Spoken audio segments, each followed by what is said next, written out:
G'day and welcome to Before the Podcast. I look back at the early part of my quilting journey. I really hope you've been enjoying this so far. Today's quilt is going to be called Trials and Tribulations, and it's one of the few quilts I actually have with me still. It's a double-sided quilt with Australian Aboriginal fabric on one side and a bunch of different colours. It's a temperature quilt on the back. We'll tell that story a little later on.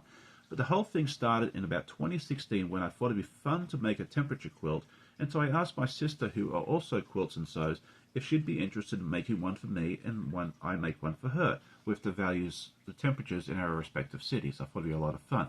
And so we started recording the temperatures, and I went out and got a Kona cotton jelly roll with the solids, because they had 42 different colors, and I thought that'd be a really good range, and I could do about a 2-degree temperature difference for each color, which would be really fun. I did a heat index for the summer and also a wind chill during the winter, so that way the temperatures are a little more varied and I wouldn't have like 7 or 8 of the same color in a row, and it worked out really well. The original idea for this was to make these quilt tops in 2016 and 2017 and then assemble them when she was due to visit me here in Virginia in 2018. Unfortunately, my brother passed away very suddenly in early 2017, and I was almost done with my quilt tops, so I rushed to get it all done so I could take it to her and give her something to comfort her.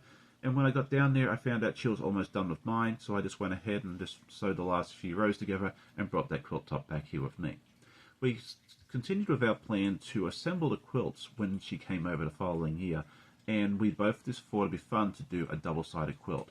Hers went together beautifully. The sandwich was great. We got the quilting done. I got the binding on about 1 or 2 o'clock in the morning she left, and we was able to send her back home to Australia with that completed quilt, and she uses it to this day.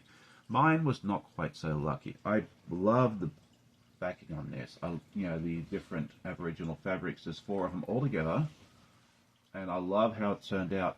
But it'll always get crooked every time I tried, and I tried it for 2.5 years basically before I actually got it all together. Because I'd get it almost done, it would be crooked. I'd rip it out. I'd put it in the sin bin for a while, and then eventually I got it in the fall of 2020. I got this quilt done, and I love it. And it's actually one of the most used quilts here in the house. A lot of our visitors use it. They love it, and they probably don't know the full story behind it. This one has been through the wars.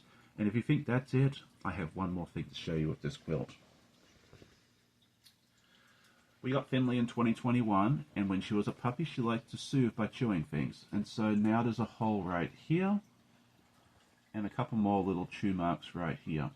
And I've been thinking about what to do with this, and I think after much thought and consideration, I'm going to try and hand stitch some applique on here, and I think maybe a couple of puppy paws would be appropriate for this. I hope you enjoyed that today's video was a little different, a little longer, and we'll see you all next time for the next installment. Happy sewing! Bye!